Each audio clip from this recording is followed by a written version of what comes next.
Les gens qui disent non, Dieu doit me convaincre avant de prier. Tu veux quelle conviction? Comment est-ce qu'il va te convaincre pour prier? La Bible dit déjà prier sans cesse. Il t'a convaincu. Ce n'est pas la prière qui est l'autel.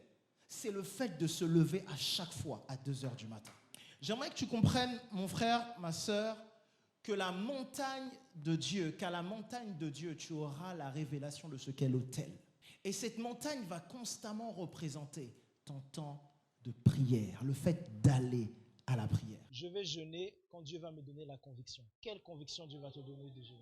Jeûner, c'est l'autel. Dieu ne te convainc pas pour l'autel. C'est quelque chose à l'intérieur de toi. Quand tu prends le temps et tu dis, je vais jeûner. Je mets mon cœur sur le fait que je vais jeûner. Je vais priver ce corps pour nourrir l'esprit. Vous qui êtes à la louange, qui nous conduisez dans la louange ici, là, si vos corps, vos vies, vos instants de louange ne sont pas tenus par du protocole divin, vous nous faites de la distraction. Parce que vous n'êtes pas là pour être des chanteurs et des musiciens, vous êtes des adorateurs.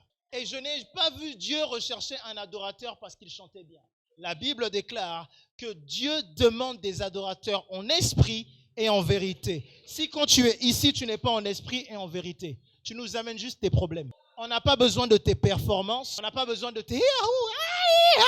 Il est temps que vous compreniez, il est temps que chacun d'entre nous comprenne, je prépare l'autel. Un adorateur qui prépare la louange dimanche. Vous allez aux répétitions. Vous savez, c'est parce qu'on est devenu trop intelligent.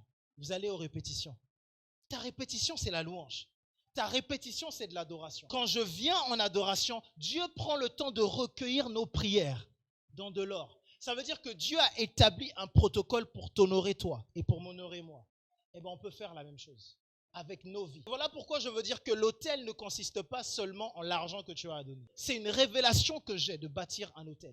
Et bâtir un autel, ça me prend du temps et ça prend des éléments. Quels sont les éléments que tu as choisis pour bâtir ton autel? Dieu répond pas seulement en fonction du sacrifice, en fonction du type d'autel qui lui est apporté. Parce que ce qui définit la grandeur de Dieu, ce n'est pas la taille du sacrifice, c'est la taille de l'autel, la qualité de l'autel. Ce que j'apporte premièrement sur cet autel, c'est moi. Parce que l'autel est important. Mais l'autel sans le sacrifice de toi est inutile.